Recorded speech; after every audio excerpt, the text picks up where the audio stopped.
హరే కృష్ణ. భక్తులందరికీ ప్రణామాలు. రాధా గోవింద ఆలయం తరఫున అందరికీ కూడా స్వాగతం, సుస్వాగతం. హరే కృష్ణ. మనం ఈరోజు షోడశ అధ్యాయం చెప్పుకోబోతున్నాము. నిన్న పంచదశ అధ్యాయంలో ఆఖరి శ్లోకంలో భగవంతుడు ఏం చెప్పారు?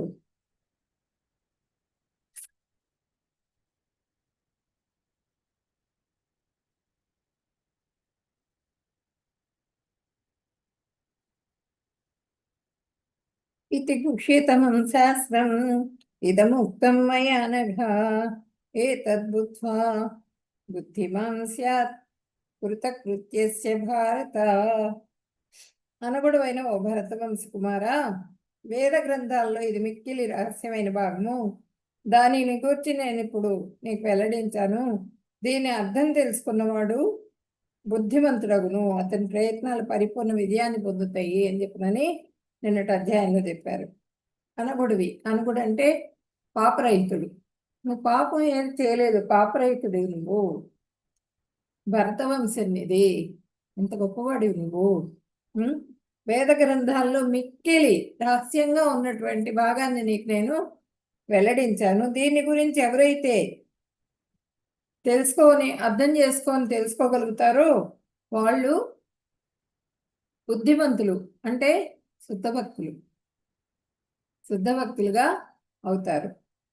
అతని ప్రయత్నాలు కూడా పూర్తిగా పరిపూర్ణమవుతాయి, పరిపూర్ణ విజయాన్ని పొందుతాయి. అతని ప్రయత్నాలు అంటే మనం బుద్ధిమంతుడు శుద్ధభక్తుడు ఏం చేస్తాడు? ప్రయత్నము భగవంతుడిని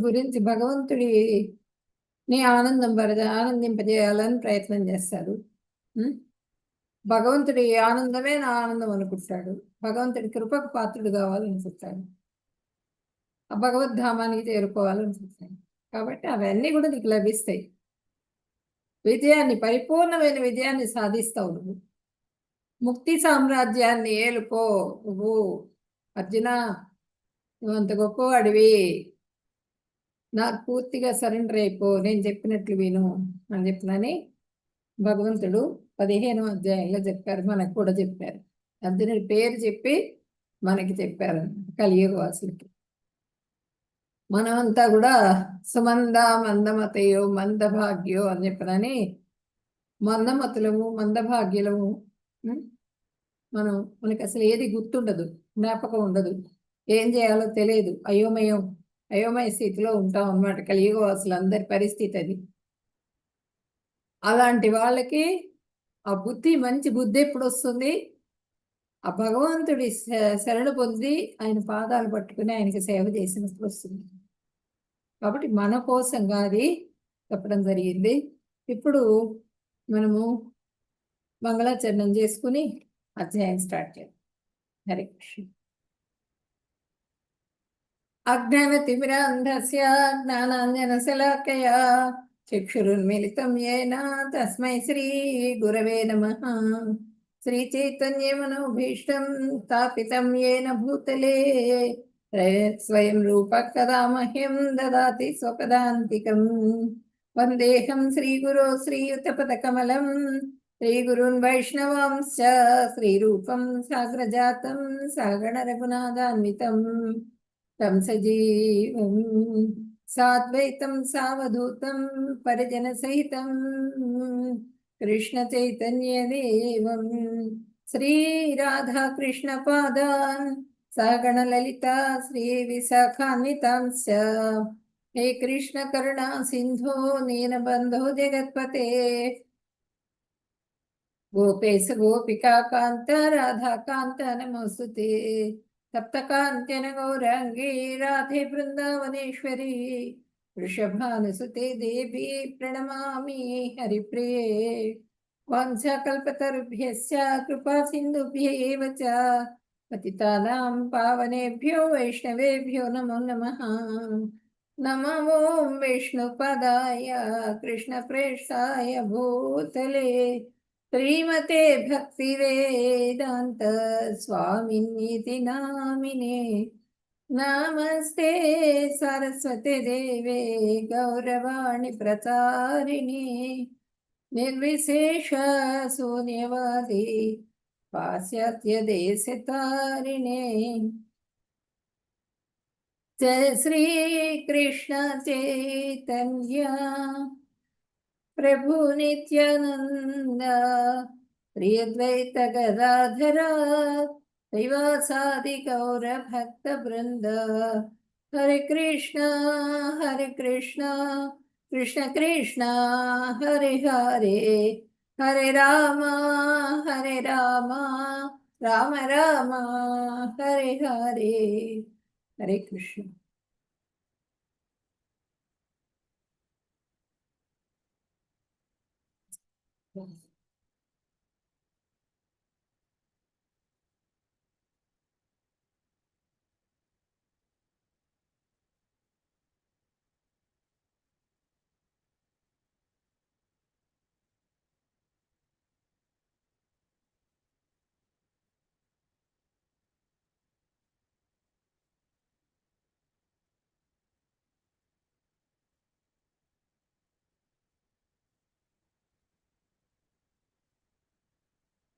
దైవాసుర సంపద్విభాగయోగం ఇది.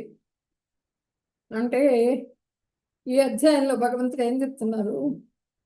శాస్త్ర నియమాలు పాటించి యుద్ధం చెయ్యి అని చెప్తున్నాని చెప్తున్నారు. దైవీ సంపద 1 నుంచి 3వ శ్లోకం వరకు దైవీ సంపద గురించి చెప్తారు. 4వ శ్లోకం నుంచి 20వ శ్లోకం వరకు ఆసురీ సంపద గురించి చెప్పుకుంటాము. 21 నుంచి 22 శ్లోకం 21, 22 శ్లోకాలు నరకానికి 3 ద్వారాలు అవేంటి వాటి గురించి కూడా చెప్పుకుంటాం అన్నమాట. 23 నుంచి 24 వరకు నిత్యం శాస్త్రబద్ధుడివై ఉండు అని చెప్పనని భగవంతుడు చెప్తారు. ఇలా మొత్తం కూడా ఈ అధ్యాయంగా సారాంశం మొత్తం ఇది. ఇప్పుడు ఈ అధ్యాయంలో వర్ణాశ్రమ ధర్మం ప్రకారంగా నడుచుకోవాలి అంటారు. ధర్మం ప్రకారంగా నడుచుకోవాలంటే ఏంటి? వర్ణాశ్రమ ధర్మాన్ని అనుసరించాలి. వర్ణాశ్రమ ధర్మం అంటే ఫస్ట్ బ్రహ్మచారులు అంటే వాళ్ళు ఏం చేస్తారు? చిన్న ఏజ్ నుంచి 5 సంవత్సరాల వయసులోనే గురుకులంలో చేరతారు. చేరి గురువు దగ్గర ఆధ్యాత్మిక విద్యని అభ్యాసం చేస్తారు. 25 years వరకు చేస్తారు. తర్వాత ఆ గురువు గారు ఆదేశం మేరకు వాళ్ళు చెప్తారు, చూస్తారు, టెస్ట్ చేస్తారు, వీళ్ళు సన్యాసిగానే ఉంటారా గృహస్థ అవుతారా అన్నది. గృహస్థ ఏ లక్షణాలు ఉంటే గనక ఆ గృహస్థగా నువ్వు వెళ్ళు నాయనా వివాహం చేసుకో అని చెప్తారు. లేదు సన్యాసిగానే వాళ్ళు ఉండేట్టయితే గనక వాళ్ళకి సన్యాసానికి సంబంధించిన సన్యాసాశ్రమాన్ని, సన్యాసి అంటే వాళ్ళకి నైష్టిక బ్రహ్మచారులుగా కొన్నాళ్ళు ఫస్టే సన్యాసిగా ఇవ్వరు. కొన్ని ఇయర్స్ వాళ్ళు చేసిన తర్వాత అప్పుడు ఇస్తారు సన్యాసం. ఆ బ్రహ్మచారిగానే కంటిన్యూ అవుతారు అనమాట. వీళ్ళేమో వాళ్ళని నైష్టిక బ్రహ్మచారులు అంటారు. వీళ్ళేమో గృహస్థులుగా మారిపోతారు కొంతమంది. అంటే 25 years బ్రహ్మచారి అయితే, 25 years గృహస్థాశ్రమం అయితే, 25 years వానప్రస్థం. ఆ గృహస్థాశ్రమం అయిన తర్వాత 25 years వానప్రస్థంలోకి వెళ్ళాలి. 25 years సన్యాసం. అదనమాట పద్ధతి. 100 సంవత్సరాలని 4 భాగాలుగా చేస్తారు. అది వర్ణాశ్రమం. ఆ వర్ణాలంటే ఏంటంటే బ్రాహ్మణ, క్షత్రియ, వైశ్య, శూద్ర. ఆ వర్ణానికి సంబంధించిన గుణాలని బట్టి వాళ్ళకి వర్ణాలు చెప్తారనమాట గురువుగారే. నువ్వు ఈ పని, నీకు ఈ గుణం ఉంది కాబట్టి, వైశ్య గుణం ఉంది కాబట్టి నువ్వు ఈ వర్క్ చేయాలి, నీకు బ్రాహ్మణ గుణాలు ఉన్నాయి కాబట్టి నువ్వు ఈ పని చేయాలి. గురువుగారే వాళ్ళకి ఆ పనులన్నీ కూడా ఒప్పజెప్పడం జరుగుతుంది. అంటే వర్ణాలంటే మనం చెప్పుకునే కులాలు కాదు, అది గుణాన్ని బట్టి వస్తుంది వర్ణం. ఇప్పుడు ఉదాహరణకి పరశురాముడు బ్రాహ్మణపుత్రుడు అయినా కూడా ఆయన క్షత్రియులందరినీ సంహరించి క్షత్రియుడైనాడు. ఆయన క్షత్రియ ధర్మాన్ని అనుసరించారు. అట్లాగే విశ్వామిత్రుడు రాజు, ఆయన రాజర్షి అయినప్పటికీ కూడా, ఆయన క్షత్రియుడు అయినప్పటికీ కూడా ఆయన బ్రహ్మర్షి అయ్యారు. వశిష్ఠుడితో ఛాలెంజ్ చేసి ఆయన తపస్సు చేసి బ్రహ్మర్షిగా మారారు అనమాట, అంటే బ్రాహ్మణుడిగా మారారు. అట్లా వాళ్ళ గుణాన్ని బట్టి వాళ్ళకి ఆ వర్ణం అనేది ఇవ్వబడుతుంది.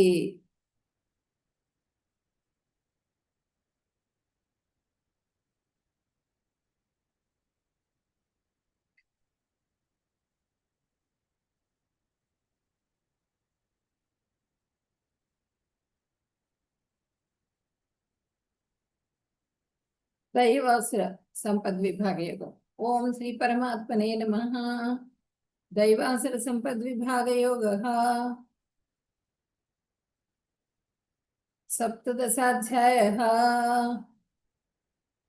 శ్రీభగవానువాచ అభయం సత్వసంశుద్ధిః జ్ఞానయోగవ్యవస్థితిః దానందమస్య యజ్ఞస్య స్వాధ్యాయస్తపాద్యవం. అహింస, సత్యము, క్రోధము. ఓ, ఇది కూడా శ్లోకం చదవాలి. అహింస, సత్యమ, క్రోధ, త్యాగ, శాంతిరసపైసునం, దయాభూతేష్వలోలుత్వం, మాధవం హ్రీరచాపలం. తేజక్షమాధృతి శౌచ్యం అద్రోహో నాతిమానిత భవంతి సంపదం దైవీం అభిజాతస్య భారత. ఈ లక్షణాలు ఇవన్నీ కూడా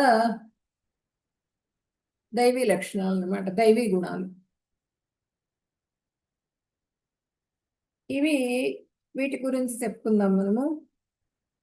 దైవీ గుణాలు. అభయం సత్వ సంశుద్ధి, జ్ఞానయోగ వ్యవస్థితి. అభయం, భయరాహిత్యం, భయం లేకుండా ఉండటం.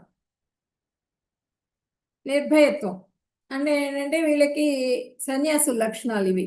సన్యాసి కంపల్సరీగా ఉండాల్సింది అభయం, ముఖ్య లక్షణం. సత్వ సంశుద్ధి, మనస్సును రజోతమ గుణాల్లో లేకుండా సత్వగుణంలో ఉంచుకుంటా. సత్వగుణంలో ఉంచుకోవాలి మనస్సుని. మనస్సు నిర్మలంగా ఉండాలన్నమాట. చాలా కఠినమైన నియమాలు ఉంటాయి, అవి పాటించాలి సన్యాసులు. తర్వాత చైతన్య మహాప్రభు మొదట గృహస్థుగా ఉన్నప్పటికీ కూడా ఆయన కూడా సన్యాసం తీసుకున్నారు. కఠినమైన నియమాలన్నీ కూడా పాటించారు చైతన్య మహాప్రభు.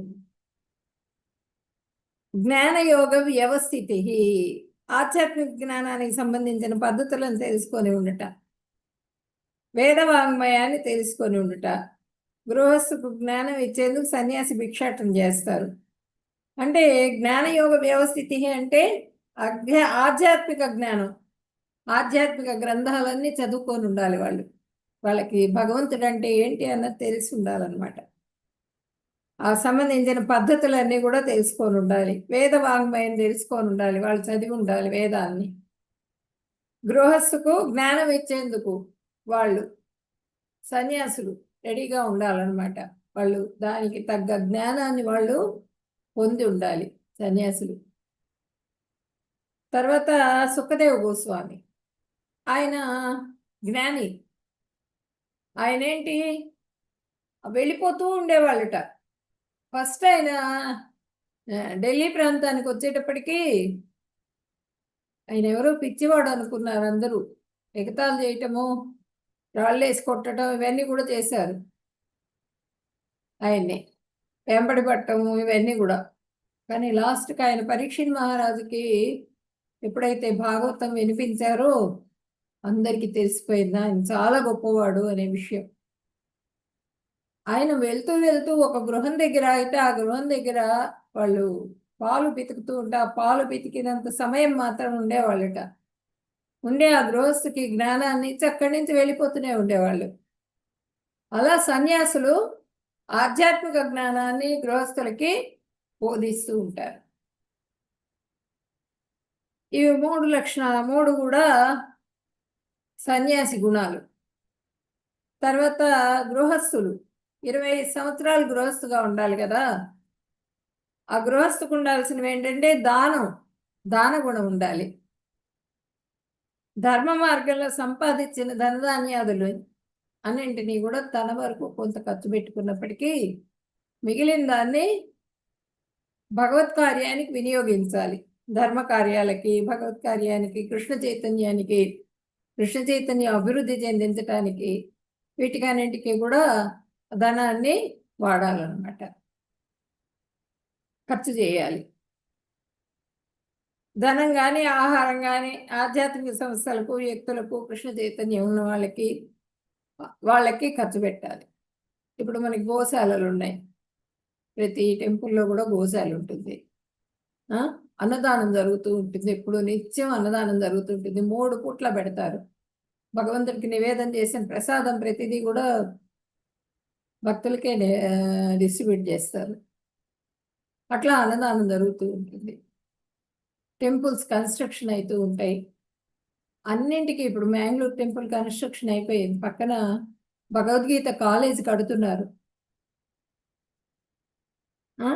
అక్కడ ఏంటంటే డైరెక్ట్గా వాళ్ళు ఇప్పుడు మనం ఆన్లైన్లో చెప్పుకుంటున్నాం, ఆఫ్లైన్లో కూడా వాళ్ళు నేర్పిస్తారు అన్నమాట భగవద్గీత అక్కడ. అట్లా అటువంటి సంస్థలకి, అటువంటి టెంపుల్స్కి సక్రమంగా మన ధనాన్ని వినియోగించే చోట మనము దాన్ని వెచ్చించాలి, ఇవ్వాలన్నమాట. అది దానం కిందకి వస్తుంది. ఒక కళ్ళు లేవని చెప్పిన గుడ్డివాడికి ఆపరేషన్ చేయించినప్పుడు వాడేంటి గజ దొంగ, అది వీడికి తెలియదు. చేయించేశాడు గుడ్డివాడు, పాపం అయ్యో కళ్ళు కనిపించట్లేదే అని చేయించాడు. ఆ గజ దొంగ మళ్ళీ ఆ కళ్ళు వచ్చేటప్పటికి మళ్ళీ ఆపరేషన్, మళ్ళీ తను చేసేటువంటి దొమ్మీలు, దోపిడీలు, హత్యలు ఇవన్నీ మొదలుపెట్టేశాడు. ఆ కళ్ళు ఎవరైతే పెట్టించారో ఆ పాపంలో భాగం అతనికి కూడా వెళ్ళిందనమాట. అంటే మనం ఇచ్చే దానం కూడా సక్రమంగా వినియోగపడే సంస్థలకే దానం చేయాలి. అది చూడాలి మనం. గృహస్థులు దానం చేయాలి. ఇప్పుడు సన్యాసులు అంటే వాళ్ళు ఎంతసేపటికి ఆ జ్ఞానాన్ని పెంపొందించుకుంటూ ఆ జ్ఞానాన్ని మనకి పంచేదానికి ప్రయత్నం చేస్తూ ఉంటారు. వాళ్ళకి ఇంక వేరే సంపాదన ఏమి ఉండదు వాళ్ళకి. కాబట్టి సన్యాసికి సంబంధించిన ఖర్చు కూడా గృహస్థే భరించాలి. సన్యాసికి ఏదైనా అవసరమైనా, సన్యాసికి ఏదైనా హెల్త్ ప్రాబ్లం వచ్చినా, భోజన వసతి ఏదైనా కల్పించాల్సి వచ్చినా, ఇట్లాంటి వాటికి అన్నింటికీ కూడా మనము ధనాన్ని గృహస్థులు వెచ్చించాల్సిన అవసరం ఉంటుందన్నమాట. దమం అంటే ఇంద్రియ నిగ్రహం. గృహస్థులు కూడా ఇంద్రియ నిగ్రహం కలిగి ఉండాలి. గృహస్థుగా అయిన తర్వాత వాళ్ళు తన భార్యను తప్పించి వేరే ఇంకెవ్వరిని కూడా వాళ్ళు ఆశించకూడదు. ఆ భార్యతోనే సంగమం ఉండాలి. అది కూడా కొంతవరకే ఉండాలి. ఎప్పుడు అదే కుక్కలు పిల్లుల్లాగా ఉండకూడదు ఆ సంగమం అనేది. ఆ వంశాభివృద్ధి కోసం, సంతానం గురించి మాత్రమే సంగమం చేయాలి. తర్వాత అంతా కూడా ఇక పోర్చుకోలేకపోతే, ఇంద్రియ నిగ్రహం లేకపోతే ఇంకా వాళ్ళది. కానీ ఆ కృష్ణ చైతన్యానికి ఎక్కువ సమయాన్ని వెచ్చించాలన్నమాట. అది దమం అంటే. ఇంద్రియాలన్నీ కూడా నిగ్రహించుకోవాలి. నాలిక, కళ్ళు, చెవులు, ముక్కు, స్కిన్ను, ఇవన్నీ కూడా వాళ్ళ కంట్రోల్లో ఉంచుకోవాలి. యజ్ఞం అంటే సంకీర్తన యజ్ఞం. ఇక్కడ కలియుగంలో మనకి ప్రిస్క్రైబ్ చేసిన అదేంటి అంటే సంకీర్తన యజ్ఞం మాత్రమే. యజ్ఞం అంటే యజ్ఞాలన్నీ కూడా చేయాల్సిన అవసరం లేదు. బంధువులతో ప్రసాదాన్ని బంధువులకందరికీ, బంధువులంటే భగవద్బంధువులందరికీ కూడా ప్రసాదాన్ని వితరణ చేయాలి.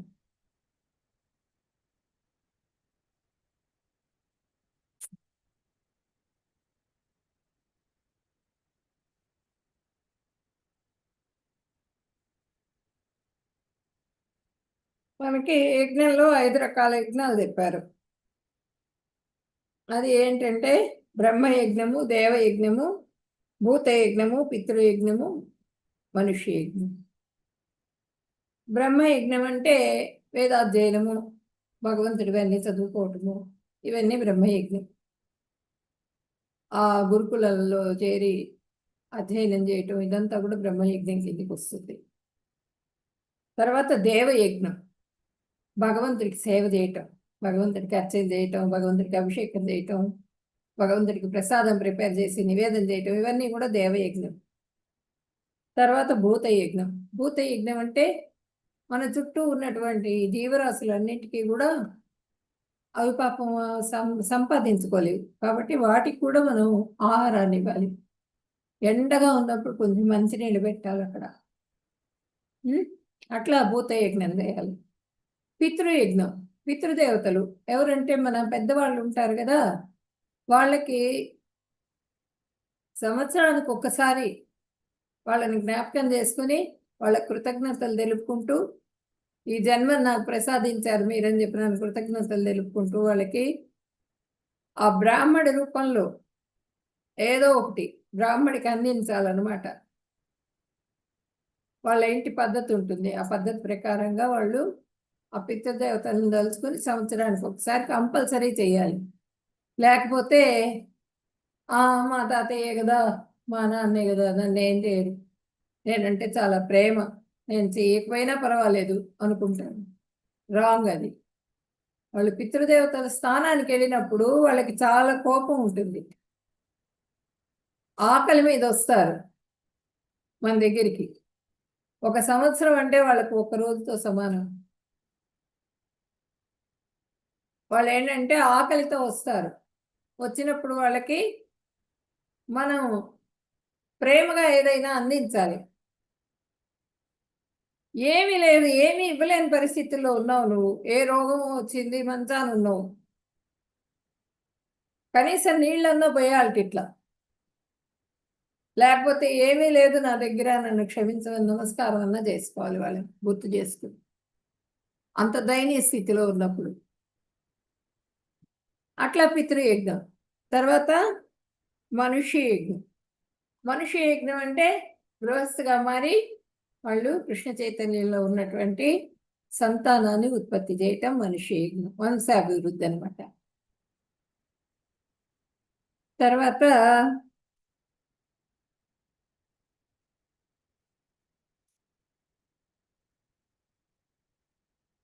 స్వాధ్యాయ తప ఆర్జవం. స్వాధ్యాయం, స్వాధ్యాయం అంటే వేదాధ్యయనం చేస్తూ ఉండటం, వేద పారాయణం చేస్తూ ఉండటం.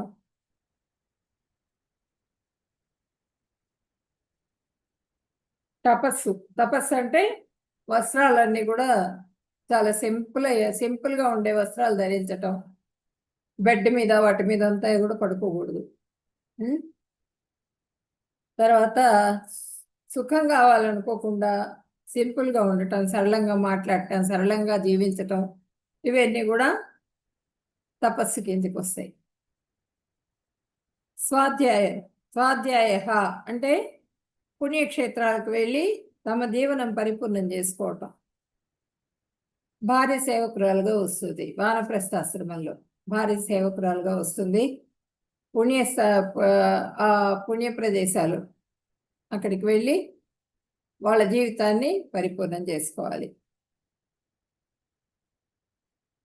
తపస్సు, శారీరక, మానసిక, వాచక తపస్సు ద్వారా పురోగతి సాధించాలి. శారీరక తపస్సు అంటే దేహాన్ని శుభ్రంగా ఉంచుకోవాలి.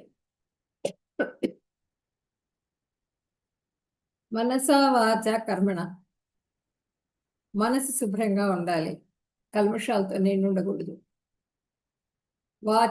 వాక్కు శుభ్రంగా ఉండాలి. కర్మణ, ఒకళ్ళని హింసించకూడదు చేతులతో. తర్వాత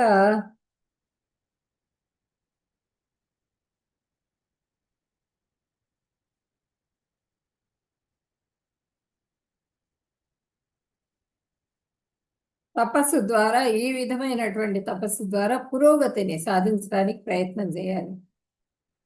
ఆర్జవం అంటే సరళత్వం, వ్యవహారాలందు త్రికరణ శుద్ధిని కలిగి ఉండటం అన్నమాట.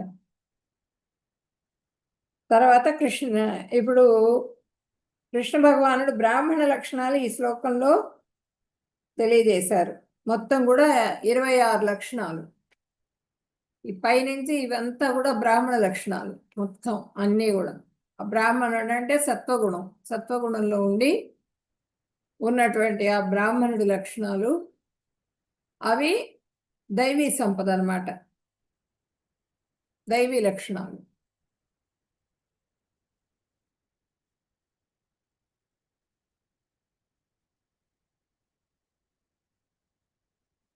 దంభో దర్పో అభిమానస్య క్రోధ పారుష్యమేవ చ అజ్ఞానం చ విజాతస్య పార్థ సంపదమాసురీ. ఓ పార్థ, గర్వము, పొగరు, అహంకారము, క్రోధము, మొరటుతనము, అజ్ఞానము ఇవన్నీ కూడా అసుర స్వభావం గల వాళ్ళ లక్షణాలు, గుణాలు. ఇప్పుడు కాళీయుడు అసురుడు, అసురు లక్షణాలు కాళీయుడివి. విపరీతమైన గర్వం అనమాట. ఆ గరుత్మంతుడు చంపేస్తాడనే దాంట్లో భయానికి వచ్చి ఇక్కడ మడుగులో వచ్చి చేరిపోయాడు, భార్యలతో సహా, పిల్లలతో సహా. అక్కడ ఆ మడుగులో కూర్చుని పోని ప్రశాంతంగా కూర్చున్నాడు. ఎవరిని అక్కడికి రాకుండా విషం కప్పుతూ, ఆ పైన పక్షి ఎగురుతున్నా కూడా చచ్చి పడిపోతుంది గదికి. ఆ విషజ్వాలలు అంత విపరీతంగా ఉంటాయి అన్నమాట అక్కడ. అప్పుడు కొలర్ నాది, ఎవరు రావడానికి వీల్లేదు ఇక్కడికి అని చెప్పినని దంభంతో, దర్పంతో, అహంకారంతో ఉన్నాడు.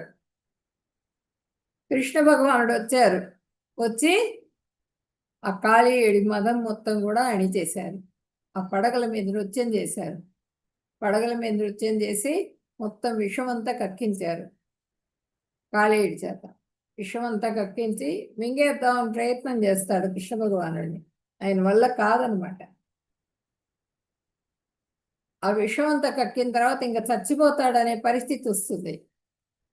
అప్పుడు ఆ భార్యలు వస్తారు. వచ్చి వేడుకుంటారు అనమాట కృష్ణ భగవానుడు, మా భర్తను రక్షించి మాకు వదిలేసేయి, మేము ఇక్కడ ఉండం, ఇంకా వెళ్ళిపోతాం ఇక్కడి నుంచి అని చెప్పి. మీరు వెళ్ళిపోండి, మీకేం కాదు, గరుత్మంతుడు మిమ్మల్ని ఏం చేయడు, ఎందుకంటే నా పాదాల గుర్తుల మీద తల మీద ఉన్నాయి కాబట్టి గరుత్మంతుడు రాదు మీ జోలికి అని చెప్పినాను వరం ఇస్తాడు ఆయన, కృష్ణ భగవానుడు కాళీయుడికి. వాళ్ళ దగ్గర ఉన్న మణులు, మాణిక్యాలు అన్నీ కూడా భగవంతుడికి ఇచ్చేసేసి వెళ్ళిపోతారు వాళ్ళు అక్కడి నుంచి. అంటే చాలా గర్వం కాళీయుడికి. అసురుడు కదా, గర్వం ఉంటుంది, దంభం ఉంటుంది, అహంకారం ఉంటుంది, దర్పం ఉంటుంది, ఇవన్నీ కూడా ఉంటాయి లక్షణాలు.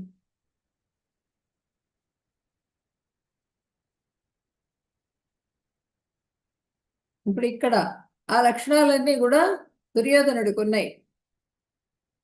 అజ్ఞానం ఉంది, పొగరు ఉంది, దురహంకారం ఉంది, క్రోధం ఉంది, పరుషత్వం ఉంది, గర్వం ఉంది, ఇవన్నీ కూడా ఉన్నాయి.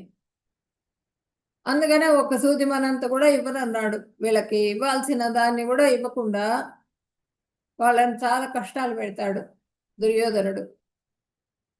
లాస్ట్కి ఏమైంది, 18 అక్షౌహిణుల సైన్యం మొత్తం కూడా దుర్యోధనుడి కోరికకి బలైపోయింది. మొత్తం అందరూ చచ్చిపోతారు యుద్ధంలో. అజ్ఞానం అనమాట. అజ్ఞానము, పొగరు, దురహంకారము, క్రోధము. పాండవులంటే విపరీతమైన ద్వేషం, కోపం, ఇవన్నీ కూడా లక్షణాలు ఉన్నాయి వాళ్ళకి, ఆ దుర్యోధనుడికి. సత్యయుగంలో పూర్తిగా వ్యసనాలు లేకుండా ఉండేవాళ్ళు. ఆ సత్యయుగంలో ఏ విధంగా అయితే ఉండేవాళ్ళు అట్లా ఇప్పుడు కలియుగంలో సత్యయుగం నడుస్తుంది మనకి. కలియుగంలో మొదటి పాదంలో ఉన్నాం కాబట్టి మొదటి యుగం సత్యయుగం. యుగాల్లో చూస్తే కలియుగంలో మొదటి పాదం, ప్రథమ పాదం జరుగుతున్నది. ప్రథమ పాదం కాబట్టి ఇది సత్యయుగం కింద లెక్క. కాబట్టి అది ప్రభుపాదుల వారు ఏంటంటే ఈ 4 నియమాల ద్వారా మనిషిలో ఉన్నటువంటి భగవంతుడిని బయటికి తీద్దామని చూశారు ఆయన. భగవంతుడి లక్షణాలని, ఆశ్రయ గుణాలన్నింటినీ కూడా పోగొట్టి దైవీ లక్షణాలు అబ్బేట్టుగా చేద్దాం వీళ్ళకి అందరికీ కూడా, ఈ జీవులందరూ కూడా బద్ధ జీవులు అని చెప్పినని ఈ 4 నియమాలు కూడా పెట్టడం జరిగింది. దయాభావం, ఆవుల్ని తర్వాత జంతువుల్ని చాలా హింసిస్తాం మనం ఈ నాలిక కోసం. ఆవుల్ని ఏంటంటే నిలబెట్టి ఆ హీట్లో అది బతికుండగానే దాని చర్మం వలిచేస్తారట. దానిలో ఉన్న దాని మాంసము దాంట్లో నుంచి ఆయిల్స్ తీసి పువ్వు తీసి ఆ పువ్వుతో ఈ క్రీమ్స్ అని తయారు చేస్తారు. మొహానికి రాచుకునే క్రీమ్స్ అని, ఒంటికి రాచుకునేవి మాయిశ్చరైజర్స్ అని.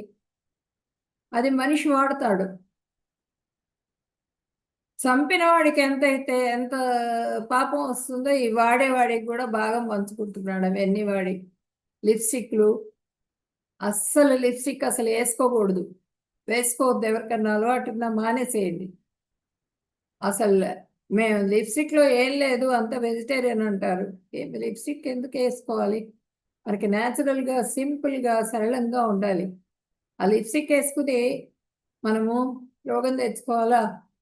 లిప్స్టిక్ వేసుకున్నా, హెయిర్ డై వేసుకున్నా మనకి ఆడవాళ్ళకి క్యాన్సర్స్ వస్తాయి. ఏదంటే మన రొమ్ము క్యాన్సర్ వస్తుంది. కాబట్టి ఎవరు వేసుకోవద్దు దయచేసి, మానేయండి వేసుకునే వాళ్ళు ఉన్నా కూడా. నిజాయితీ, సత్యం, ట్రూత్ అన్నమాట. ఎప్పుడు కూడా అజూదం ఆడేవాళ్ళు, వాళ్ళు రేసులు పందాలు పెట్టేవాళ్ళు అబద్ధమే ఆడతారు. వాళ్ళు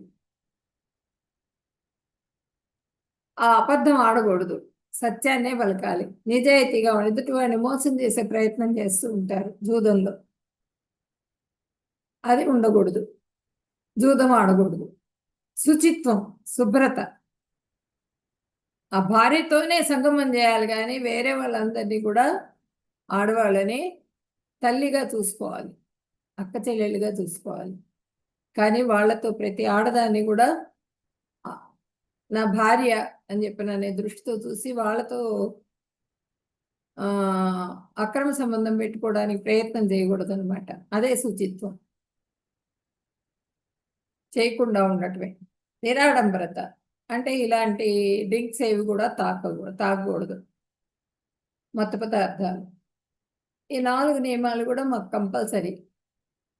ఈ దీంట్లోకి వచ్చిన వాళ్ళు ఈ 4 నియమాలు చేయటం ద్వారా గురువాక్యాన్ని పాటిస్తూ, గురువు చెప్పిన ఆధ్యాత్మిక జ్ఞానాన్ని రిసీవ్ చేసుకుంటూ, దాంట్లోనే ఉంటూ 24/7 ఎప్పుడు కూడా భగవంతుడి నామస్మరణ చేస్తూ భగవద్ధామానికి చేరుకుంటారు.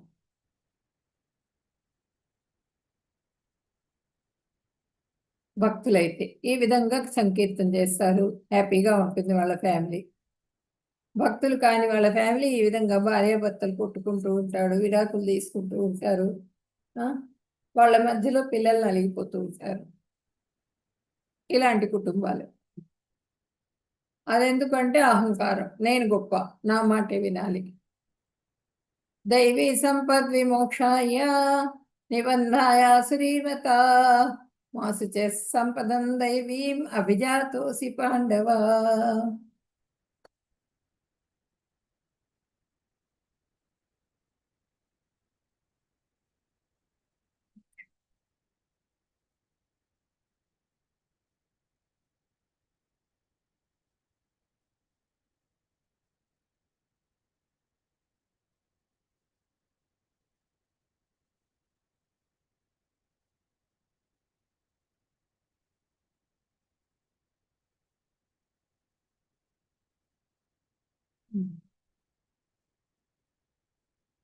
ఐదో శ్లోకం.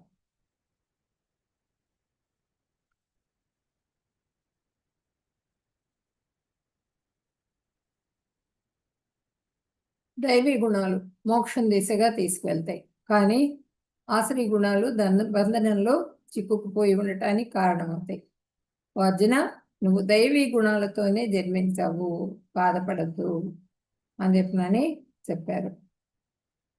ఈ దైవీ గుణాలన్నీ చెప్పుకున్నాం కదా, 26 గుణాలు. ఆ దైవీ గుణాలతోనే ఉన్నావు నువ్వు. మోక్ష సామ్రాజ్యాన్ని ఏలుకో, మోక్షం దిశగా తీసుకువెళ్తాయి. గెలిచావా, రాజ్యాన్ని చక్కగా పరిపాలించుకో. ఓడిపోయినావా, మోక్ష సామ్రాజ్యాన్ని ఏలుకుంటావు, వచ్చేస్తావు నా ధామానికి. దిగులు పడద్దు నువ్వు. బంధనంలో చిక్కిపోయి ఉండటానికి కారణం అవుతాయి ఆశ్రయ లక్షణాలు.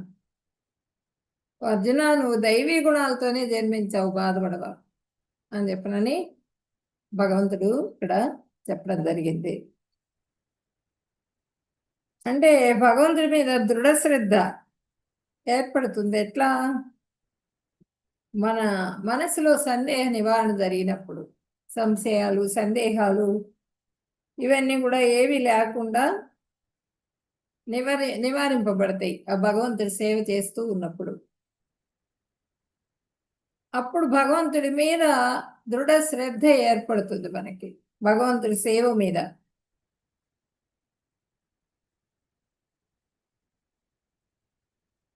అంటే బుద్ధిలో ఉన్నటువంటి, మనసులో ఉన్నటువంటి ఆ సంశయాలన్నీ కూడా తొలగిపోవడం వలన దృఢ శ్రద్ధతో శ్రవణ కీర్తన స్మరణాలు హృదయం నిండా భగవంతుడిని నింపుకుని శ్రవణ కీర్తన స్మరణం చేయగలుగుతాం అన్నమాట. శ్రద్ధామలాన్ లభతే జ్ఞానం. శ్రద్ధ కావాలి. శ్రద్ధ ఉంటేనే మనం చేసే గానం మీద కానీ, కీర్తన మీద కానీ, దేని మీద అయినా కూడా మనకి విశ్వాసం కలుగుతుంది, మనస్తృప్తిగా చేయగలుగుతాం. అపరాధాలన్నీ కూడా తొలగిపోతాయి అప్పుడు అలా చేసినప్పుడు. అన్నీ మారిపోయి భగవంతుడు చిత్తంలో దర్శనమిస్తారు. దర్శనమిచ్చి ఆయన ధామానికి చేర్చుకుంటారు.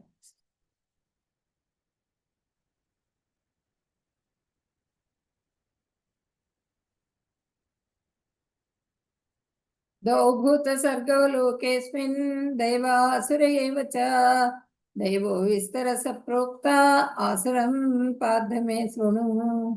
అర్జున, ఈ లోకంలో ప్రాణుల సృష్టి దైవీ స్వభావము, ఆసురీ స్వభావము కలిగిన వారని రెండు రకాలు. ఈ దైవీ సంపద గురించి వివరంగా ఇదివరకే ఇప్పుడు చెప్పుకున్నాం మనం. ఇంకా ఆసురీ సంపద గురించి చెప్తాను విను అని చెప్పినని చెప్తున్నారు అనమాట. అంటే దైవీ గుణాలు ఉన్నవాళ్ళు, అసుర గుణాలు ఉన్నవాళ్ళు, రెండు రకాల వాళ్ళు ఉంటారు. ఇప్పటి వరకు దైవీ గుణాల గురించి చెప్పుకున్నాం మనము. ఇంకా అసుర గుణాల గురించి చెప్పుకుందాము.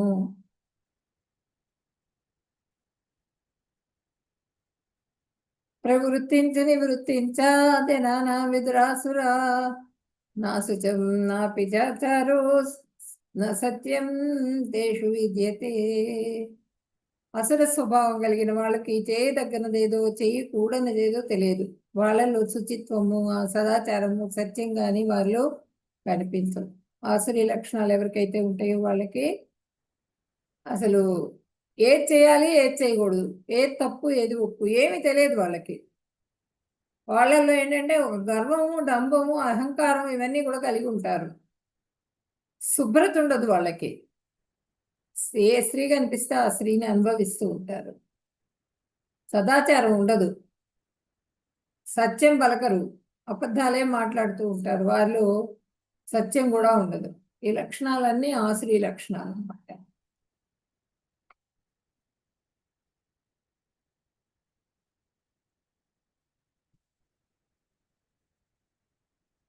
కలియుగంలో మనం అందరం కూడా అసురులమే. కలియుగ వాసులందరూ అసురులే. మనం పెంపొందించుకోవాల్సింది ఏంటంటే దైవీ లక్షణాలను పెంపొందించుకోవాలి.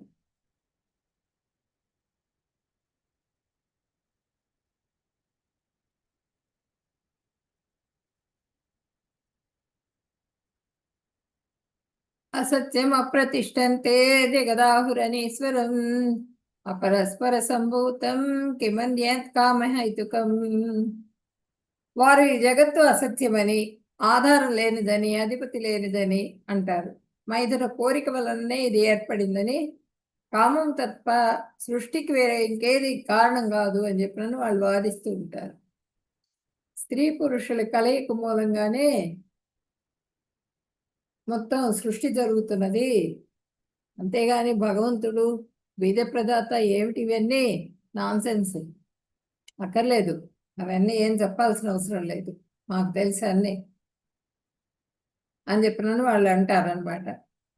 అన్ని అబద్ధాలు మాట్లాడుతూ ఉంటారు, ఆధారం లేని విషయాలు మాట్లాడుతూ ఉంటారు. మనకు ఆధారం ఉంది, భగవంతుడు బీద ప్రదాత అని చెప్పడానికి మనకు ఆధారం ఉంది. కానీ ఆయన నిరాకారుడు, ఆయన అసలు ఏం లేదు అని చెప్పే వాళ్ళకి ఆధారం ఏం లేదు. మనకి వేదమే ప్రమాణం, భాగవతమే ప్రమాణం మనకి. కానీ వాళ్ళేం చూపించలేరు.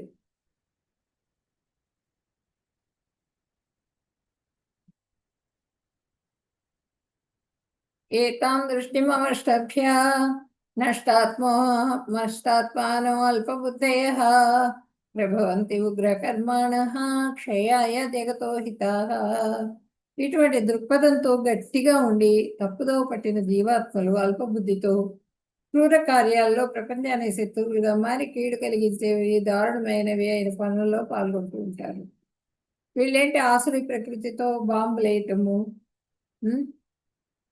అవన్నీ క్రూర కర్మలు, వాటన్నింటిలో కూడా పాల్గొంటూ ఉంటారనమాట.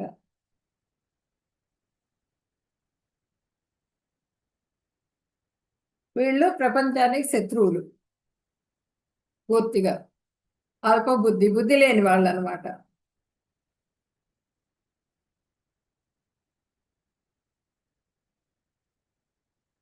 ఇవన్నీ చెప్పుకున్నాం మనం ఇప్పుడే.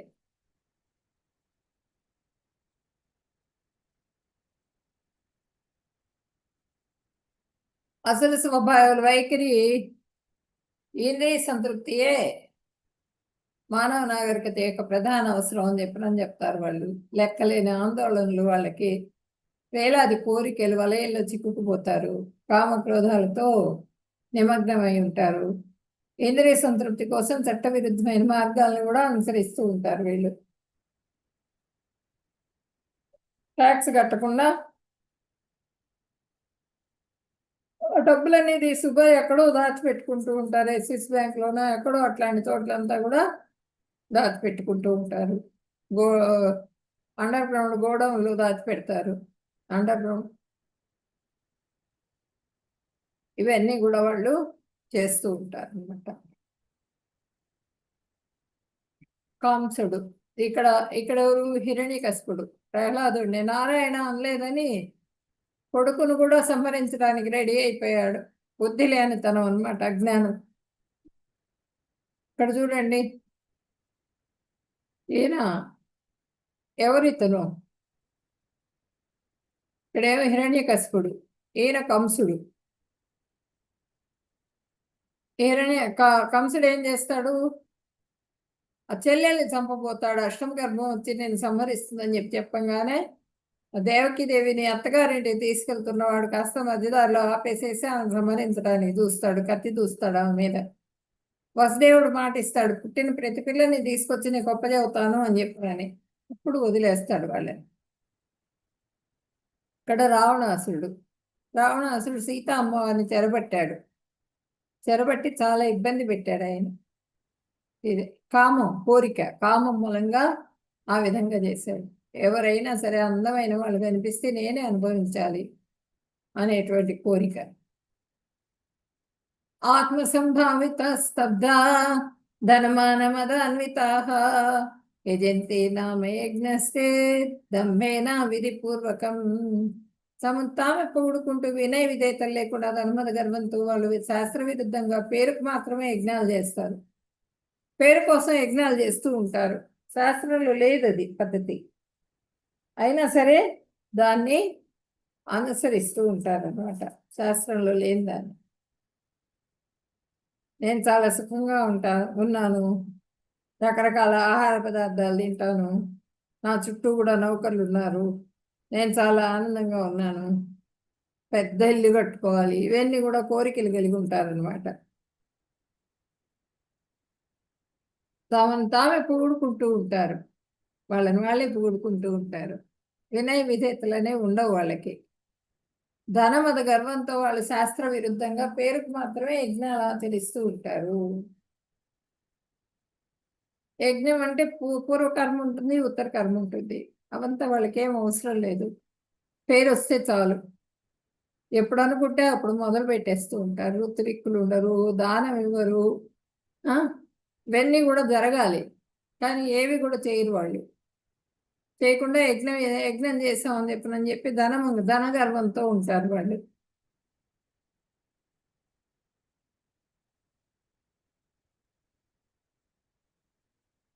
అహంకారం బలం దర్పం కామం క్రోధం చ సంశ్రితాః మమాత్మా పరదేహేషు ప్రద్విషంతో అభ్యసూయకాః. అహంకారము, బలము, గర్వము, కామము, క్రోధము కళ్ళు మూసుకుని పోయి భగవంతుని పట్ల అసూయ కలవారై తమ దేహాలలో మరియు ఇతరుల శరీరాల్లోనూ ఉంటున్న నన్ను ద్వేషిస్తారు.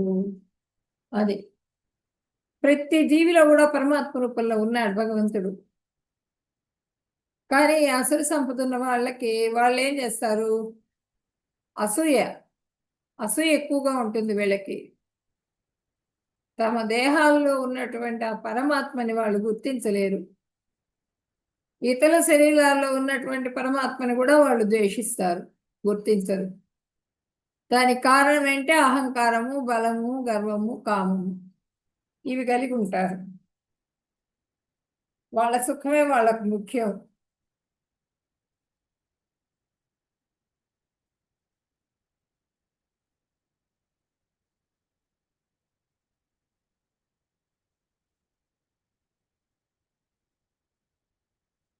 ఇక్కడ చూడండి, శిశుపాలుడిని 100 తప్పులు అయిపోయినాయి శిశుపాలుడివి.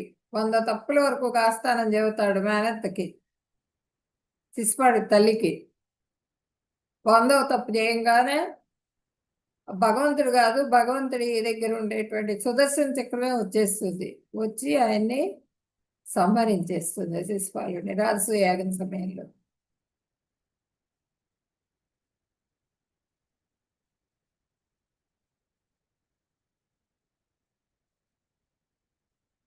త్రివిధం నరకస్యేదం ద్వారం నాశనమాత్మనః కామక్రోధస్తదా లోభః తస్మాదేతత్రయం త్యజేత్. కామము, క్రోధము మరియు లోభము నరకానికి దారితీసే 3 ద్వారాలు.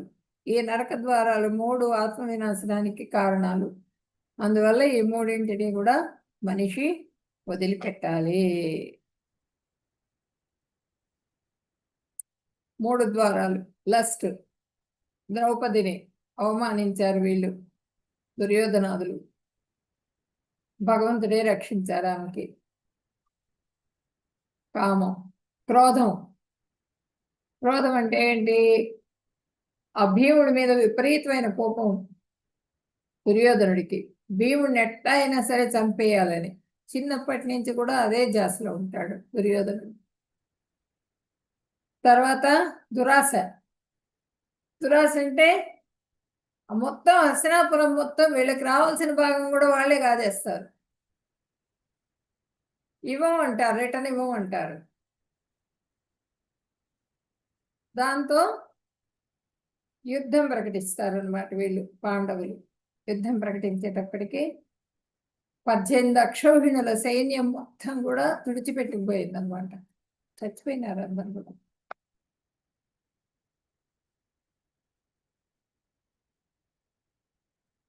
ఏతైర్విముక్త కౌంతేయ తమోద్వారయత్రిభిర్నరః ఆచరత్యాత్మనః శ్రేయః తతో యాతి పరాంగతిం.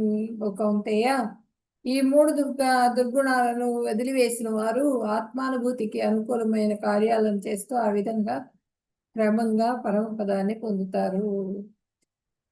అది 3 దుర్గుణాలు వదిలేసి వాళ్ళు ఆత్మ నిగ్రహంతో, ఆత్మ అనుభూతికి ఎవరైతే లోనయ్యి వాళ్ళు ఆ జ్ఞానాన్ని కలిగి ఉంటారో ఆ కార్యాలను చేస్తూ ఆ విధంగా క్రమంగా పరమపదాన్ని పొందుతారు.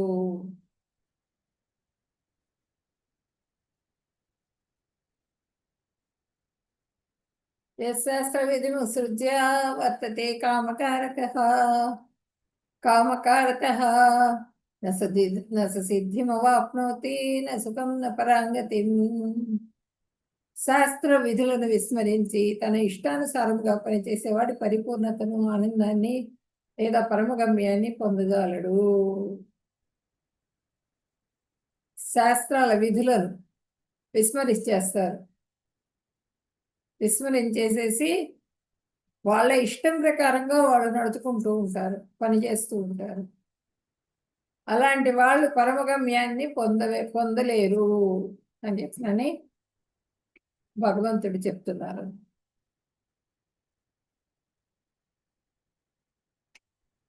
తస్మాత్ శాస్త్రం ప్రమాణంతే కార్యకార్య వ్యవస్థితో జ్ఞాత్వా శాస్త్ర విధానోక్తం కర్మే కర్తుమిహర్హసి.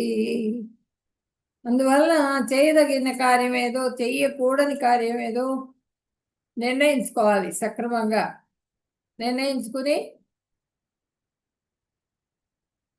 ఆ ప్రమాణంతో, శాస్త్రమే ప్రమాణంగా తీసుకోవాలి. తీసుకుని శాస్త్ర విధానాలని తెలుసుకుని తదనుగుణంగా ఈ లోకంలో కర్మలు చెయ్యాలి.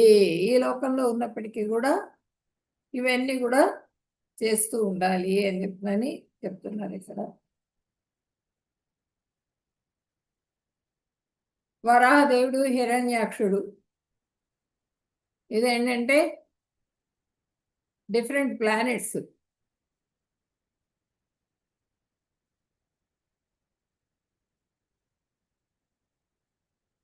Treta Yuga Ravana in different countries. త్రేతాయుగంలో రాముల వారు ఒక దేశం అయితే రావణాసురుడు ఒక దేశం. వాళ్ళిద్దరికి మధ్య వైరం వచ్చింది. ఎవరి మూలంగా? ఒక ఆడదాని మూలంగా.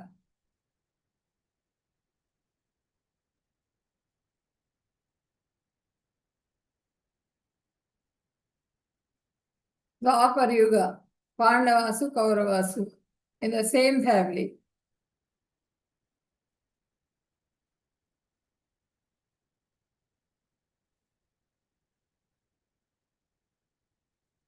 We all have demons inside us, like Kamsa, Ispala.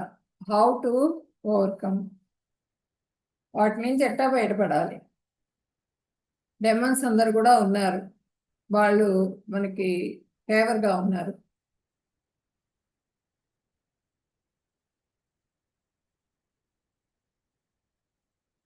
అని చెప్పని చెప్తున్నారు అన్నమాట ఇక్కడ. వాంఛాకల్పతరుభ్యశ్చ కృపా సింధుభ్య ఏవ చ పతితానాం పావనేభ్యో వైష్ణవేభ్యో నమో నమః. హరే కృష్ణ కృష్ణ కృష్ణ హరే హరే, హరే రామ రామ రామ హరే హరే. హరే కృష్ణ.